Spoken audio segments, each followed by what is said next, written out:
It's actually like lavender. Okay. Almost the color of like your heart.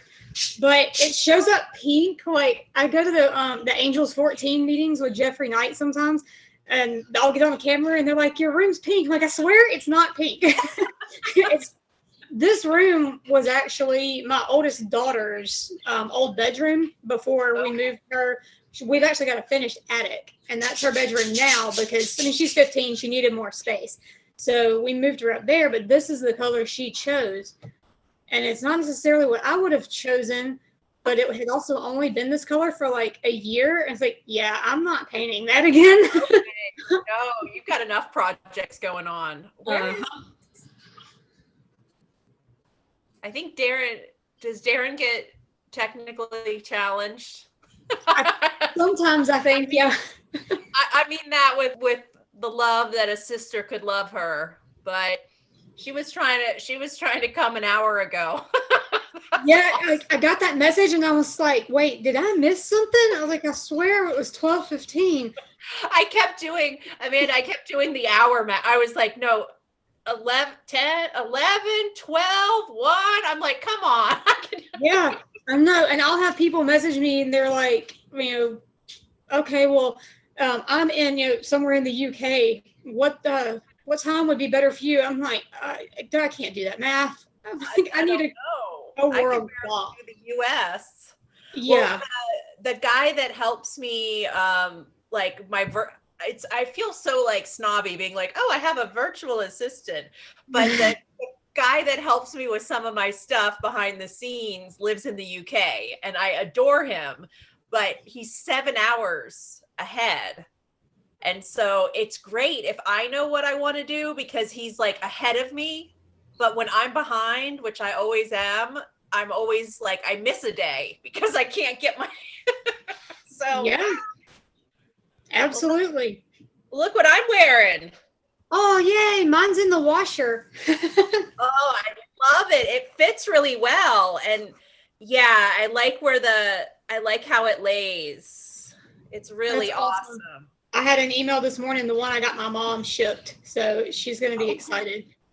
Good. I haven't figured out why some of them ship so quickly and some of them are delayed. I don't know if it's like the location. So I don't know, but usually people aren't in a major rush for this type of stuff. So I try not to stress about it. Yeah, most of the time people are, it's not like they really need anything. Yeah. They're trying to help. So yeah. So what's your total? I think we're around like $550 now. We've done good. It's crazy. So the first NICU that you're going to, is that Sadie's NICU? Mm-hmm. Yep. And I actually emailed, the woman's name is Linda. She's not necessarily affiliated with the NICU, but she's pretty much the liaison for anything to do with the intestinal rehab team, which is how we got hooked up with her. Sadie took a medicine called Omegavin. Are you familiar with it? I've heard of it, but that's because she had well, anyway, go ahead. Yeah, when she got sick, they had necrotizing enterocolitis, and they both had it. Sadie and Sarah both had it. They got it at 2 weeks old, and it wasn't. I mean, I'm sure enough about it. It wasn't anything anyone did wrong. It's just their little premature guts weren't ready to handle feeds, and even being like the only thing we could have done to decrease the risk, pumping. But we did literally what we could do, and there was no more anyone could have done. It was no one's fault. I had family members that were like, it had to be something the hospital did. No, it's not. It's something the hospital did wrong. They did everything they could. But Sadie, I don't know if she maybe already had something else going on, because she ended up testing positive for quite a few different bacterial infections. So I don't know if she already had something else going on, or if it was because she was the smaller of the two. She didn't fight it off as well as Sarah did. Sarah was able to, hers only progressed to stage 2. They were able to stop it through stopping her feeds, and they put a tube in through their mouth down into the gut that basically was hooked to a constant suction to keep all the air out. Yeah. And so that helped Sarah. But then Sadie, of course, she lost all of her intestines, basically. She had just a very small, I think it was like 23 centimeters was all that was left, and they were surprised at that. So she was going to have, lifelong complications just from that alone. And they had her on intralipid, which is basically, short-term fats, because she was on TPN and then the lipids to get the fat part. But intralipid is really hard on the liver, and she was starting, her liver labs were bad. She was, jaundiced, and her liver was starting to shut down. And they basically said, we can't keep doing this. So the Omegavin, they told us, this is an experimental thing. It's out of Germany. We've been doing it. They had been using it for like 8 years at Children's. And since they had begun that clinical trial, they had not lost one baby due to liver failure from that, from being on the Omegavin. So we were like, yeah, we have to give it a shot. We can't do an intralipid. And within 2 weeks, all her liver labs were back to normal. Her kidney function had come back up to normal. Pretty much everything, as far as all that goes, had come back to normal. So we ended up with that intestinal rehab team. So I actually reached out to her, and I haven't talked to her in a while, but it's like, I don't know if you remember me or not, but she's like, oh my gosh, yes, of course I remember you. Of course. They will never forget you. That's one of the of those specialists. Yeah, she's like, I'm going to forward your email, and if you don't hear back from somebody in a couple of weeks, let me know. But so she seemed pretty excited. So, but I haven't been there. I haven't been to that hospital. I mean, like, the first time that we drove by it, because we have to go through Birmingham to go down to South Alabama to visit our family. The first time we even drove through there, I turned and looked the other way. I didn't even want to look at the hospital. I didn't want anything to do with it. And it's not that bad anymore, but I still haven't been in there. Wow. Are you going to be delivering the bags? Yeah. To that one, I will. I mean, if they're further away, I'll coordinate with shipping. Like, I've had people reach out from Maryland and places on the West Coast, and even a couple of people that wanted to know if, like, I could work with hospitals in the UK. I basically told them, like, I don't care. I mean, if I can coordinate shipping and it's not going to cost $8,000 to ship it, then, I don't care. And if they wanted to, go in half and half with shipping, if it was international shipping, it was going to be a lot. If they could maybe help cover some of the costs, I'm not, helping families is the goal, regardless of where they are. Okay. Do you have someone, because now I'm like getting like all nursey and worried about you. Is someone going to go with you? Oh yeah, Chris will go with me. Okay. Yeah, he'll go with me. We'll coordinate it. He's actually, I think he was looking at his vacation hours and stuff yesterday. And I think he's getting ready to try to take like 2 or 3 shifts off work. He just needs a break. They're killing him over there. They have, and I'm sure that y'all are dealing with it too. The entire state of Alabama there's a healthcare worker shortage, and they're getting killed. I mean, they run his ambulance service is the only one that runs the entire county, and they're supposed to have 5 ALS trucks, and they try to keep 1 or 2 BLS trucks. Like, the ALS trucks are all 24 hours, and they try to have a BLS truck that's 2 different 12-hour crews to cover things like out of town transfers. Like, if they get, because it's just a rural area, so the closest good bigger hospitals are either Huntsville or Birmingham. And there's like literally nothing in the way of psych facilities, which is awful because there is a high volume of psych cases. Yeah. And so those end up, and Chris ends up working those calls, and then you have to find placements. And last shift, he had to go to Tennessee, to Columbia, which was about a 2-hour trip there, 2 hours back. And when they got back into the state of Alabama, they got sent straight to way out in the county to go sit at post because there were no trucks. They ended up having 2 ALS trucks running that entire county. So they're just killing themselves. And then like they had one guy that just got his paramedic license, and he's like, well, I have other offers. I'll work for you, but you're going to pay me $26 an hour. I'm like, who do you think you are? Paramedics don't make $26 an hour, not in this state. And I told Chris, I was like, I know that, y'all are desperate for paramedics, like, but I hope they don't give in to that. Like, what entitles you to once you do that, then you have to be able to sustain it, right? And then there won't be, it just becomes this ripple effect, as now I think that EMTs were underpaid for a long time, and I hope they're making some progress there, because you're in it's a direct line of absolute chaos and terror a lot of times. Yeah. But once you pay EMTs more, then you have to pay medics more, then you have to pay nurses more, then you have, and it just like, it gets to the point that it's like, where does it stop? And I advocate for reasonable pay, but we all have a limit we all have a cap for our profession too. Yeah, absolutely. And, they're like, the supervisors don't even make $26 an hour. So why do you think you need $26 an hour? And then the other day, because he is a paramedic, he was on his truck with a paramedic partner. I guess this was 3 days ago.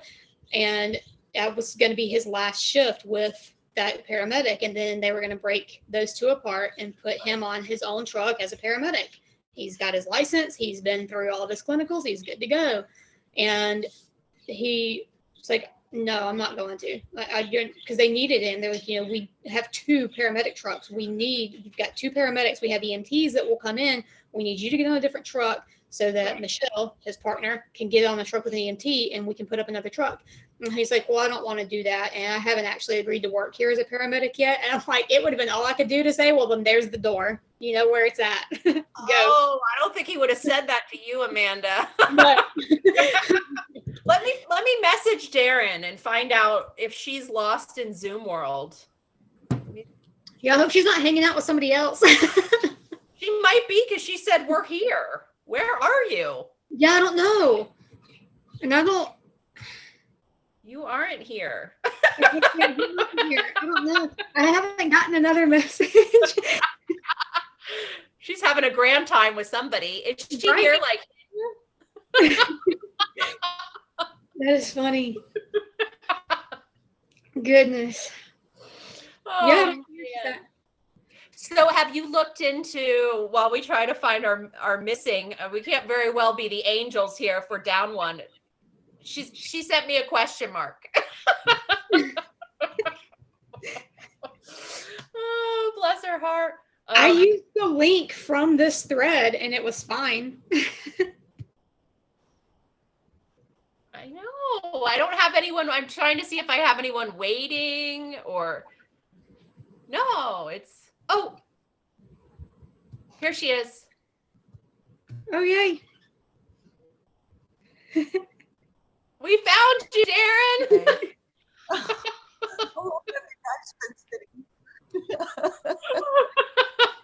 We found you, Daryn Rowley Designs, but we can't see you. No, oh. Why am I such a dork? Yay!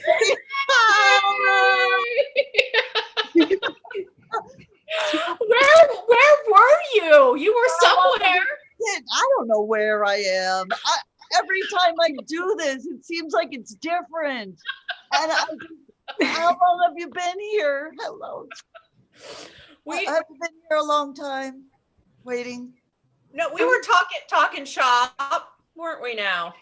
Yeah, like 10 minutes maybe. Oh. Have you two talked before? No. Oh my gosh. I know. It's great. I love it. It's so I'm exciting. really sorry, guys. I really want to apologize because it was like there and I was seeing ads and I just kept waiting for you to pop up and nothing happened. So I'm glad you pinged me and told me to do it again. I said, Amanda, I'm starting to get a little concerned because she says she's here. So if she thinks she's here, Not we don't only know that, who but how many times did we go over the times? Like 3 times, and then I was sitting here an hour early. I don't know what's wrong with me, guys. You were excited. I am, for sure, but this part's getting edited out, I hope, if we do run this. No, it's staying in. Oh, We have 3 time zones here. Yeah, so we made it. 3 time zones. I think people will like it because it'll be like, that's real. It's not scripted. This is real life. This is it. Here we are. Oh my goodness. So Amanda told me that she is up to how much money for Sadie's purpose? About $550. Yes. Yeah. Wonderful. Oh Yeah. my God, it's not even the end of the month and we passed the goal. Yeah. And, oh, that's terrific. We've done awesome. Oh, Yeah. wonderful. That's great. And Yeah, I don't know if you've gotten one yet, Daryn, but this is the lay of the shirt. Oh, that's nice. That fits well. What's Yeah, that? it's Because before they were running a little larger, I thought. Yeah, I bought so Amanda's little bitty. This is a medium. Okay. So like I guess I don't know. They definitely fit. And I think because of the way you did the design's higher. Yeah. And so it was just kind of big and hanging low, but you we fixed raised it. up a little. No, that looks great. Printful's wonderful. They do a really nice job. And They do. Good. The quality is very good. And Yeah. did you get a tote bag too, Amanda? I did. Yeah. I actually, my purse that I've been carrying, I made out of antique flour sacks because I'm special like that. But it's about the same size. So I actually pulled everything out of it and I was like, yep, this is going to be my purse. I may even like sew a button on there or something so it'll close a little bit. But Oh, that's wonderful. I'm using it as my purse now. And then my shirt's in the dryer. I was going to wear it today, but I forgot to wash it yesterday. Well, I'm glad you're wearing it. I've gotten a lot of good feedback from like some folks that have, well, you guys have probably seen it on posts, but people that have gotten stuff and I mean, they've liked it. So it's good quality, but just knowing that Sadie's purpose is in Idaho, that's incredible. And people are going to know about Sadie and they're going to know about your work. And that's what this is about. It's a walking advertisement. Absolutely. Absolutely. And, I often say that it starts conversations, and that's for sure. I mean, we all wait in lines, and I love to look around and see what people are wearing, holding. And it's like, oh, what's that? I was somewhere where I liked the logo on the hat, and I talked to the fellow, and he started telling me what it was and this and that. So, that's how you do it. Works. Daryn, I have to ask you, is that your landline ringing? Yes. And I don't have it here. It's potential spam. Get it. Hopefully they won't leave a message, so we'll have a beep in the background. It's so mean to me. She still has an answering machine. Amanda, do you have a landline? I'm sure you have a landline. I do not actually.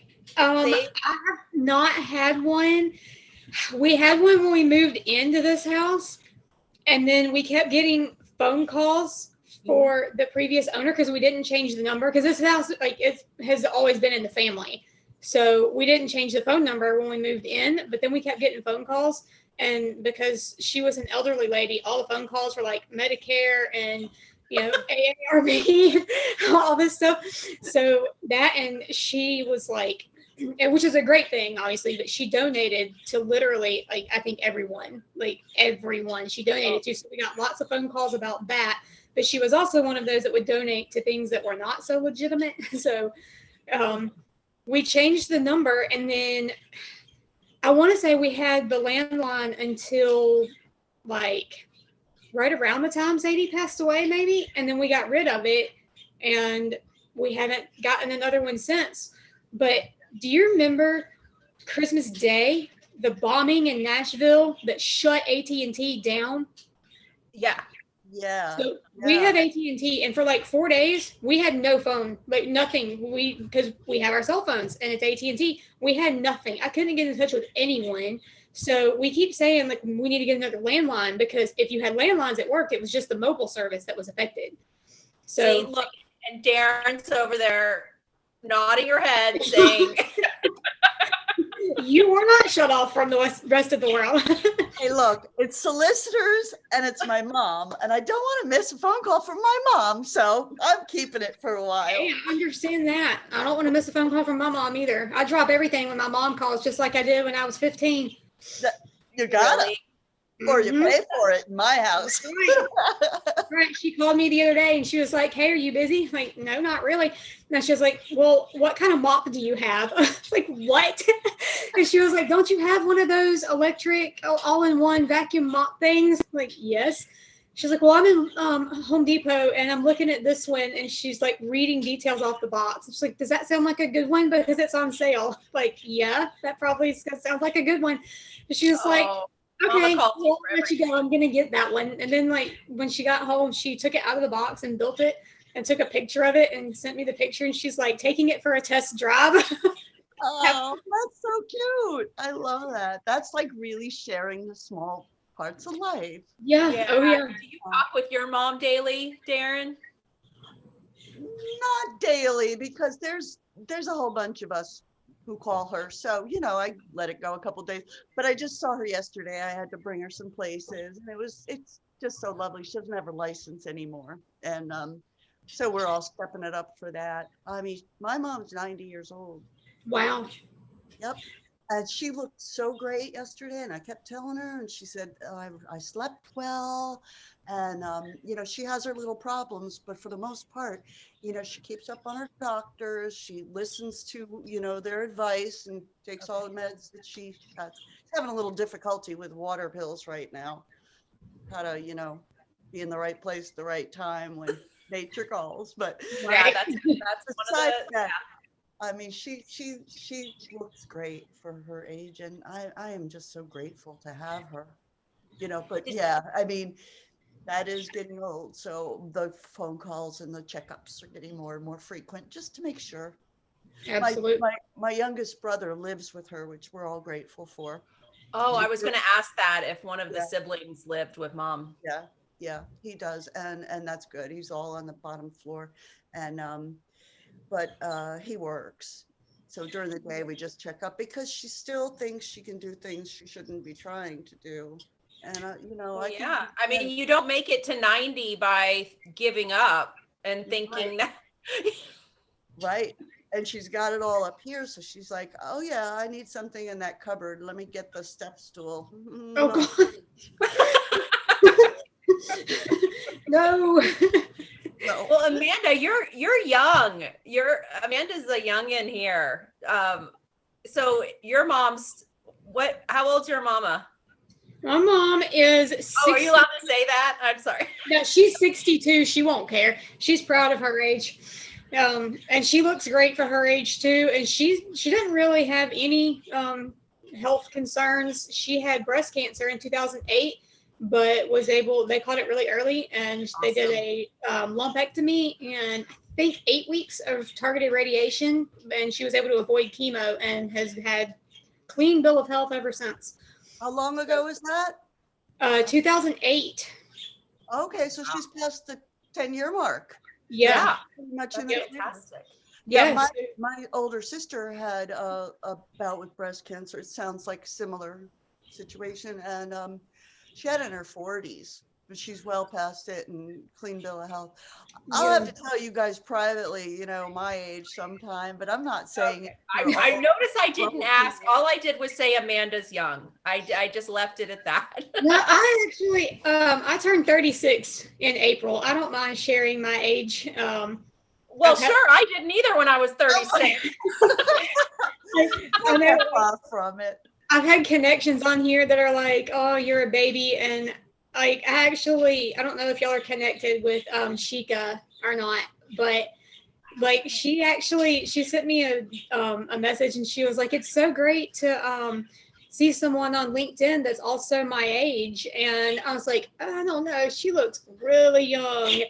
And so I mentioned something about my kids, and she was like, "Wait, you have kids?" She's like, "How old are you?" And I was like, I'm almost 36 because it was right before my birthday. And she was like, "Oh my gosh, I thought you were my age." And I was like, "Well, how old are you?" It's like 18. I'm like,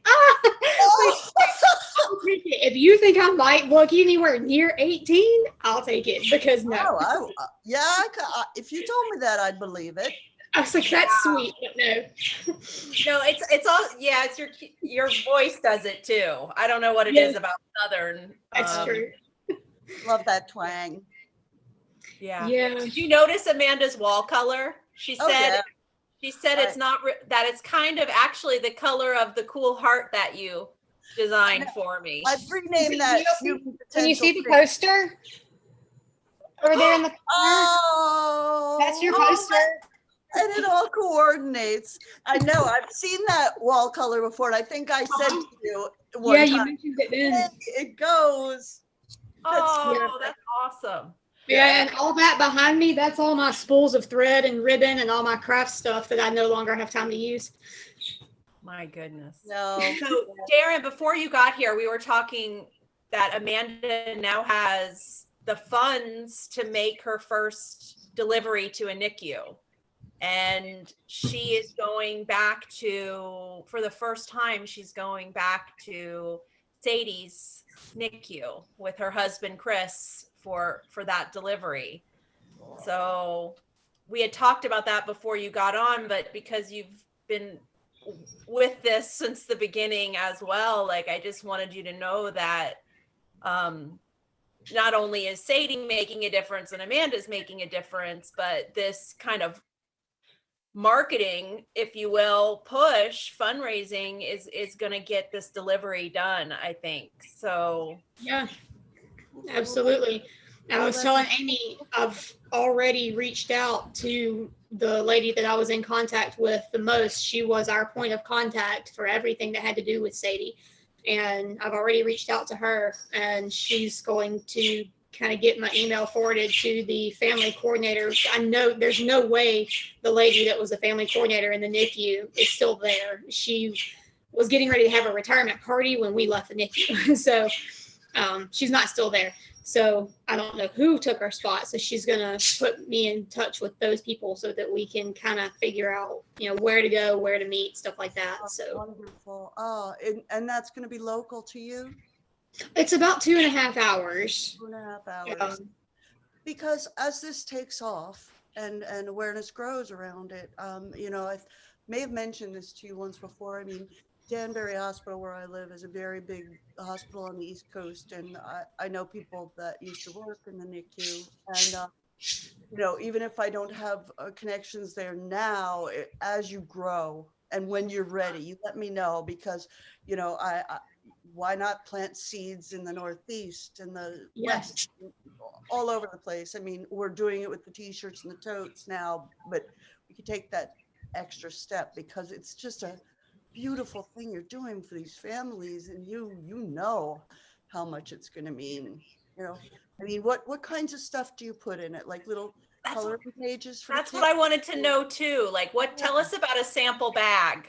Yeah, so definitely for the kids, things like packs of playing cards, little Hot Wheels cars, or like Barbie dolls, small baby dolls, coloring books and crayons, absolutely. Anything that they can do quietly, because obviously, you can't like get loud in the NICU.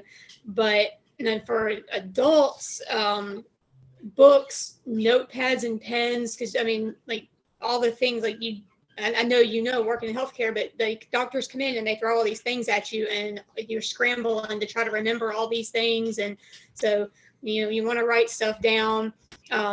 Now that I think we can actually find them again, little bottles of hand sanitizer. Those completely disappeared for a while, but hand sanitizer for sure, deodorant, hairbrushes, shampoo and conditioner, and another one that a lot of people don't think about, and that I actually had to ask, there was a handheld mirror in one of the bags that we got from March of Dimes, and I was confused as to what that was.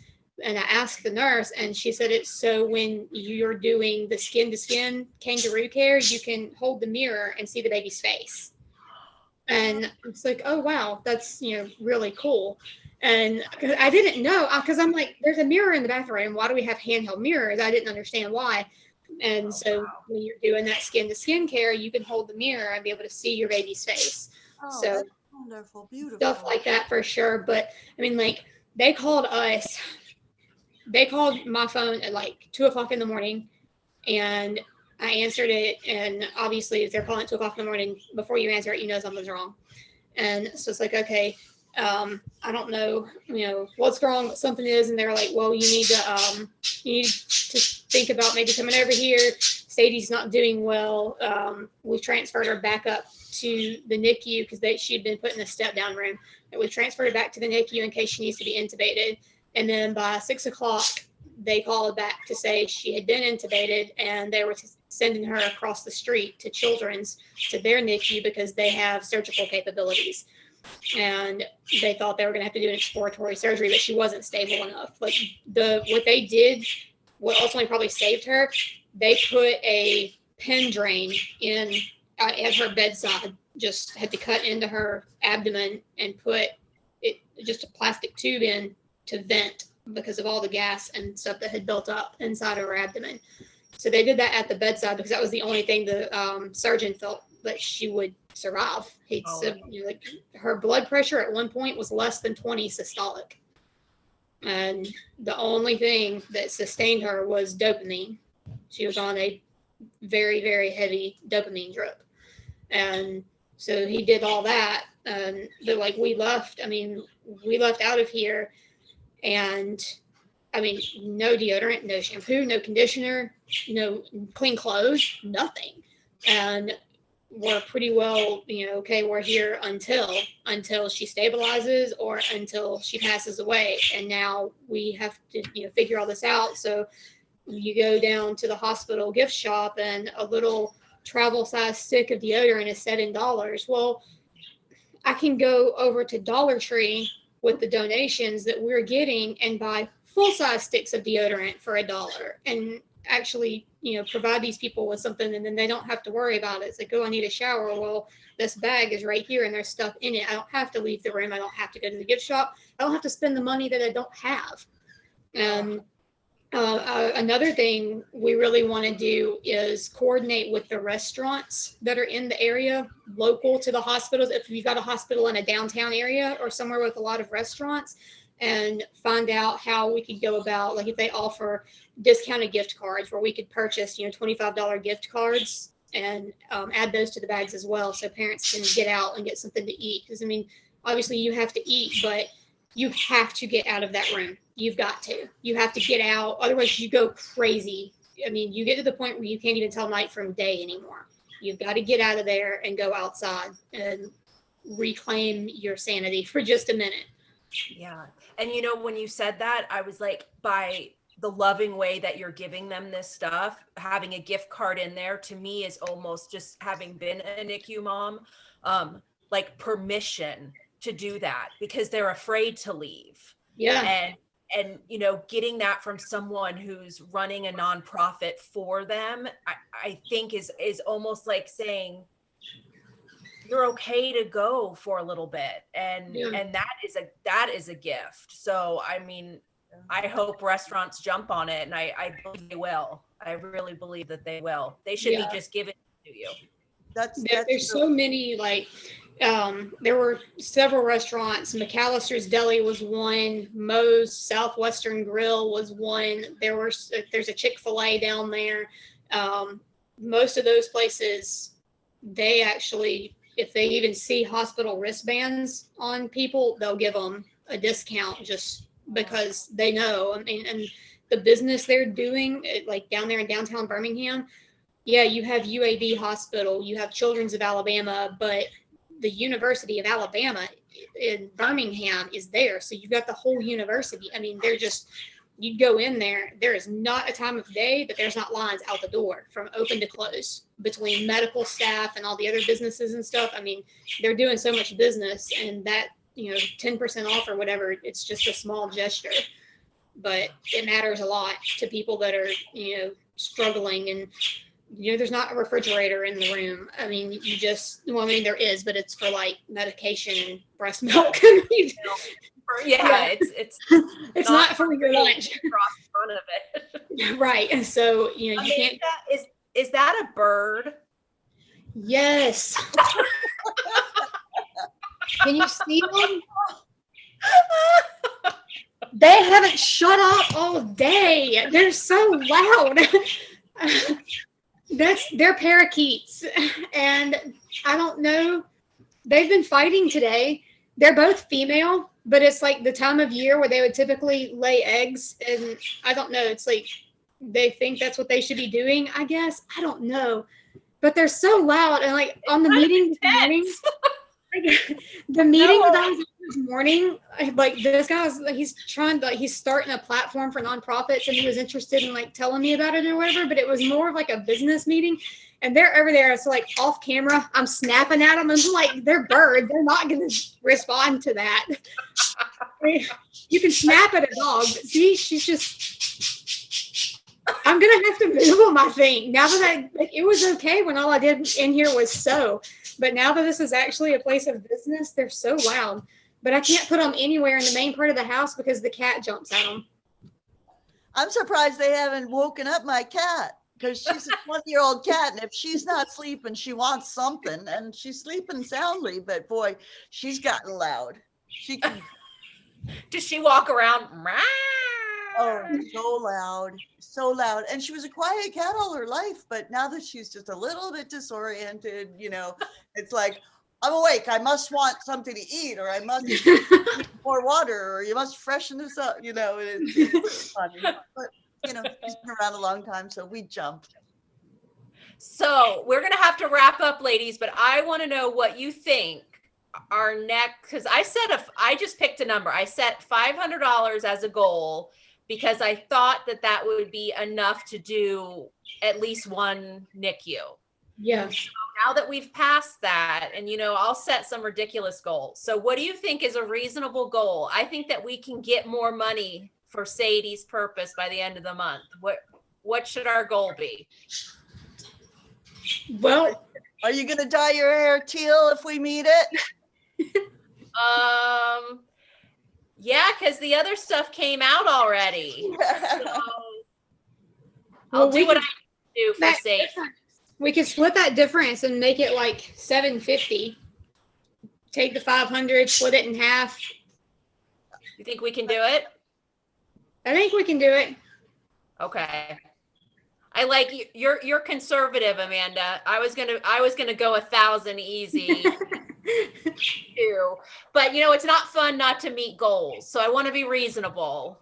And if we meet that quickly, we can always raise it before the end of the month again. That's exactly right. That's true. Yep, we can. So I say that we're going to get to 750, and do you think you can do another NICU with that? Because you'll be able to buy things in bulk more? Yeah, probably so, for sure. And we have an EIN number through the state. So because I can verify that, we also can get everything tax exempt. Ooh! So if you go to the Dollar Tree, 10 sticks of deodorant is just $10. Okay. Amanda, I was just thinking, what about, you say restaurants, but what about for coffee shops, Dunkin' Donuts, Starbucks? Yeah. Can they get involved? Because sometimes if somebody doesn't want to go out for a whole lunch, they might do a coffee. Oh, yeah. I'm sure we can look into that, too. Anyone that's in the area within walking distance. And then how about crossword puzzles or those circle word search booklets? Yes. You probably have Yeah. For the older kids and adults, definitely. Yeah. And they have those at Dollar Tree too, because when I send patients to treatment centers, or I like to send them goodies, I send them stuff like that to do while they're in facilities. And they have like Dollar Tree, Dollar Store, they have a good selection. I've been super. Yeah, absolutely. So yeah, that'll be the first place we go. Absolutely. Great. Well, I'm so proud of you, Amanda. And I just can't believe how far just so far in less than a year from when we first talked, when you had this idea for a support group. And now it's like, it's here and it's happening and it's fantastic. And I'm gonna get like weird, but I know. and then just how it all like ties together, because like Daryn was one of the first people that I connected, like both of you were some of my early LinkedIn connections, and just to see like Daryn's business doing well and I'm doing well, and then you're doing well as a person, but then Sadie's purpose is here and we all get to be a part of it. And that's really special. So I just wanted to say thank you, ladies, because this is why I do what I do, right? Well, you're Thank the anchor of the triad. everything. I appreciate it. Yeah, I knew you do it. And that's the thing. Like when I say I love potential, like I don't just love it, like I see it. And I saw it in both of you guys like straight away. And that's why like you both had been on LinkedIn longer and you both had more, like I didn't know what I was doing, but I knew who I wanted to be around. And I think like when people say, Amy, do you have like a LinkedIn strategy or do you have anything? I'm like, find the people. It's no different than how you live your life, right? You surround yourself with people that elevate you, you know, you surround yourself with people that are going to mention you when you're not there, that care about you. Yes. And you just pour yourself into the people that matter, and everyone else can just kind of suck it, you know, and then it just kind of grows from there. That's exactly right. Yes, exactly right. People that matter, people that care, you know, the other people, you're going to have the haters, you're going to have the naysayers, the people that, you know, either just flat out ignore you and don't support you, or even the ones who are mean about it, but they don't matter. No, they don't. Oh, and this is some power here, ladies. I'm like, yeah. So I think all of our kids are proud of us. And that's one thing I know that I strive, not just for my angel baby, but for my boys. And I know Daryn, for your, grown kids, it doesn't matter. Like you want your kids to think you're doing something good. Absolutely. Yes. Yeah. I keep him posted on what I'm doing on LinkedIn, and we just talked the other night, and he says, Mom, I'm proud of you. And from an adult kid, that's a lot. And I know he is. And he pretty blown away that I branched out into these first NAMI and now Sadie's Purpose. And I want to continue doing that because it's brought a lot more meaning into my life, and to really understand what some people have to go through. You know, it's all about the empathy and love. Absolutely. Lots of love, ladies. Well, you guys have a fantastic day. Thank you for sharing. We'll have to do this again. Better late than never. So glad you could join us, Daryn. Me too. I've only been waiting for this for days. Right. Love you both. All right. We pulled it off. Bye, guys. Bye.